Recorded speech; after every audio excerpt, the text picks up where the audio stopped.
Hare Krishna. Hare Krishna. So today is the auspicious occasion of Jamashtami. Of course, when you're watching this, Jamashtami and Vyas Puja, the appearance of Srila Prabhupada will have already passed. But for us, today is Jamashtami. So we just had a beautiful full morning program of waking the deities, offering Mangalarti, Bhava Bhakti dressed as small deities, and offered breakfast, and then we had morning darshan and class and everything, Guru Puja. And now we're here reading the Bhagavatam with Srila Prabhupada on the eve of his auspicious appearance day. Jai Srila Prabhupada ki jai. Wouldn't even know what a Jamashtami is. I wouldn't anyway. She probably would. True. You know, if it wasn't for Srila Prabhupada. So all glories to His Divine Grace. Okay, it's Canto 4, Chapter 21, Text 11. Om Namo Bhagavate Vasudevaya. Om Namo Bhagavate Vasudevaya. Om Namo Bhagavate Vasudevaya. Text 11. The great saintly sage Maitreya told Vidura, "My dear Vidura, King Prithu lived in the tract of land between the two great rivers Ganges and Yamuna. Because he was very opulent, it appeared that he was enjoying his destined fortune in order to diminish the results of his past pious activities." Purport. The terms pious and impious are applicable only in reference to the activities of an ordinary living being. But Maharaj Prithu was a directly empowered incarnation of Lord Vishnu. Therefore, he was not subject to the reactions of pious or impious activities. As we have already explained previously, when a living being is specifically empowered by the Supreme Lord to act for a particular purpose, he is called a Shakti-Avesh avatar. Prithu Maharaj was not only a Shakti-Avesh avatar, but also a great devotee. So they're not the same thing. A devotee is not subjected to the reactions resulting from past deeds. In the Brahma Samhita it is said, "Kamini nidahati kintu cha bhakti bhajam." For devotees, the results of past pious and impious activities are nullified by the Supreme Personality of Godhead. The words aradham eva mean as if achieved by past deeds. But in the case of Prithu Maharaj, there was no question of reaction to past deeds, and thus the word eva is used here to indicate comparison to ordinary persons. Do you want to read? No. In Bhagavad Gita, I do, but not till you finish your part. Alright. In Bhagavad Gita, the Lord says, "Avajananti mam muda." This means that sometimes people misunderstand an incarnation of the Supreme Personality of Godhead to be an ordinary man. The Supreme Godhead, his incarnations, or his devotees may pose themselves as ordinary men, but they are never to be considered as such. Nor should an ordinary man, not supported by authorized statements of the Sastras and Acharyas, be accepted as an incarnation or devotee. By the evidence of Sastras, Sanatana Goswami detected Lord Chaitanya Mahaprabhu to be a direct incarnation of Krishna, the Supreme Personality of Godhead. Although Lord Chaitanya never disclosed the fact, it is therefore generally recommended that the Acharya or Guru should not be accepted as an ordinary man. Interesting. Because we just had morning class, Janmashtami morning class over at the Bhakti Center, and Jai Giridhari Prabhu gave that morning class, and he was given an example of His Holiness Gopal Krishna Maharaj, who passed away this year. And he It's a very, you can Google it actually, it's on Google. There's a video of Maharaj, like someone took when you were sleeping, which maybe, but anyway. And it shows Maharaj offering like an arati. So doing, offering in the circle, offering the chamara, peacock fan, because he always offered Mangal Arati. Did he offer it every day? Or at least... well, wherever he went, mostly, yeah. That was his thing. That was his signature. thing. He'd be there at Mangal Arati and offering the Arati. And so even in his sleep, there was showing he was going through the motions because he's transcended, obviously, the material body, mind, this and that. So just reminded, it's interesting that was mentioned just now today, and then here Prabhupada is saying that because people would look at him, for sure, an old Indian man, and like that, and what does he know? I mean, people outside of the movement, maybe even in the movement, but never mind. But people, we judge, and I think we also judge when we become familiar. This is why, personally, my personal opinion is, don't get too close or familiar with the spiritual master. Well, that's what I do anyway, because you can, familiarity breeds contempt. Yeah, like that. Anyway, it's very powerful because we don't know who these people are. Like, what's his name? Oh God! I don't know who these people are. Literally, she doesn't know who these people are. No. See the photo in front of the Rath Yatra carts. Jaya Ananda. Right, Jayananda Prabhu. Jayananda. He wasn't around long, as such. I did so much service, I believe, in San Francisco. Mm-hmm. And for Prabhupada, so much menial service, so humble. Now, out of everyone that's come so far in this movement, and we've got some real superstars, that are not with us and this. Prabhupada said his photo should be on the front of all the Rath Yatra carts. So it's not that Prabhupada, because he's an acharya, he's perfect. So it's not that he was just doing it in the moment because he got emotional.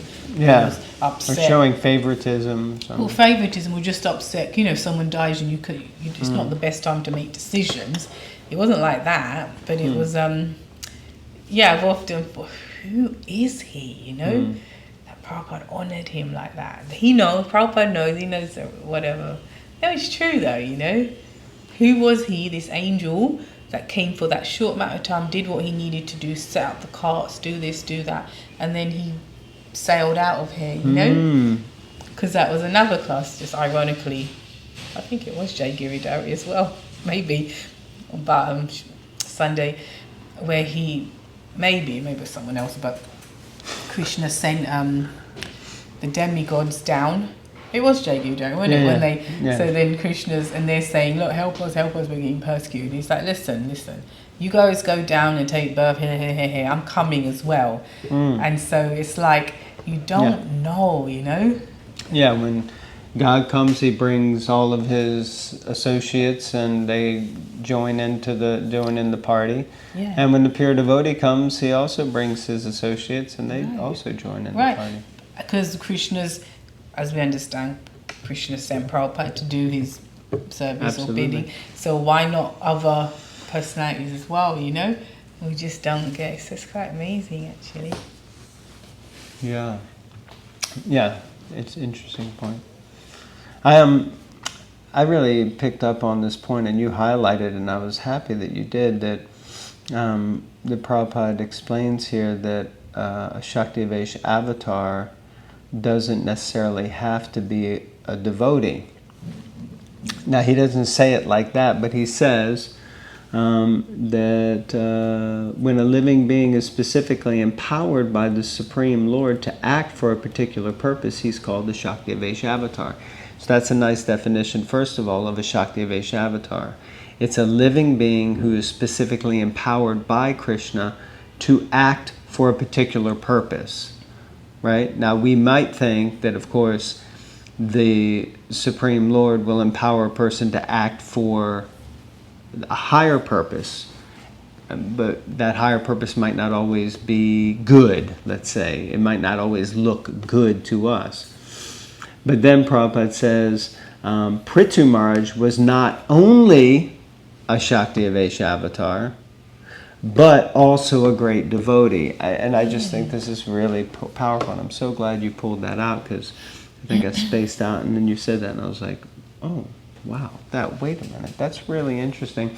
Because you would think avatar of God equals good, only does good things. As in general, Vishnu Tattva avatars certainly do, but Lord Shiva is also a guna avatar of the Lord, and he basically destroys and annihilates the entire world and hangs out with ghouls and goblins. What are some other avatars that may seem to have done something? I mean, Lord Buddha is also a Shakti-Avesha avatar, and he took people away from the Vedas. Kalki.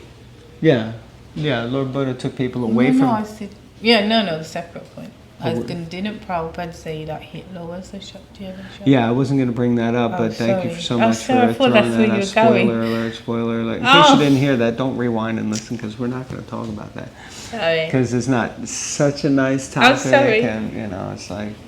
Yeah, I mean, Prabhupada said different personalities. One you said, he also said Charlie Chaplin was a Shakti-Avesha avatar. So the point being that, but I was going to say Kalki. Kalki comes and basically, you could say, he kills all the miscreants, but he's quite a violent personality. So like that. Cool. Okay. Anyway, almost made it through that. Okay, so text 12. Almost made it through that without mentioning what you mentioned. I think it's educational, but anyway. Well, go ahead and say what you want to say. Because Prabhupada's not glorifying Hitler by saying that.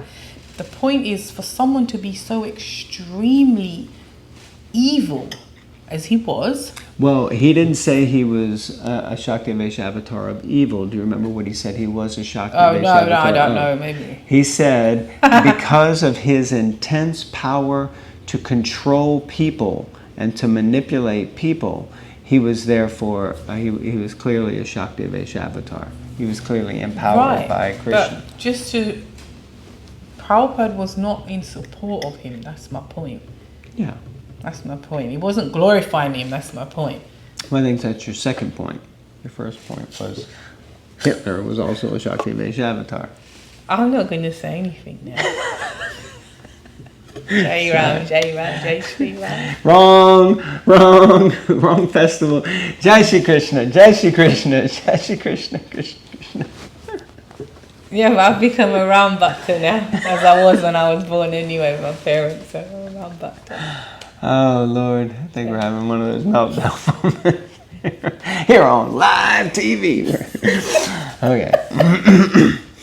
So 2112, famous Rush album. 2112, chapter 21, text 12, translation. Maharaj Prithu was an unrivaled king and possessed the scepter for ruling all the 7 islands on the surface of the globe. No one could disobey his irrevocable orders but the saintly persons, the Brahmanas, and the descendants of the Supreme Personality of Godhead, the Vaishnavas. Yeah, there was something else about the previous paragraph, purport and verse. How it seems that Srila Prabhupada contradicts what the actual Shastra says. Does that make sense? It said that King Prithu lived in the tract of land between the 2 great rivers because he was very opulent, and it appeared that he was enjoying his destined fortune in order to diminish the results of his pious activities. Basically, what that's saying is, it looked like, because he was enjoying so much and was so opulent, it looked like he was maxing out his, pious credits from a previous life. So if you just left that, one might be under the impression that, so that's what was happening with Prithu Maharaj.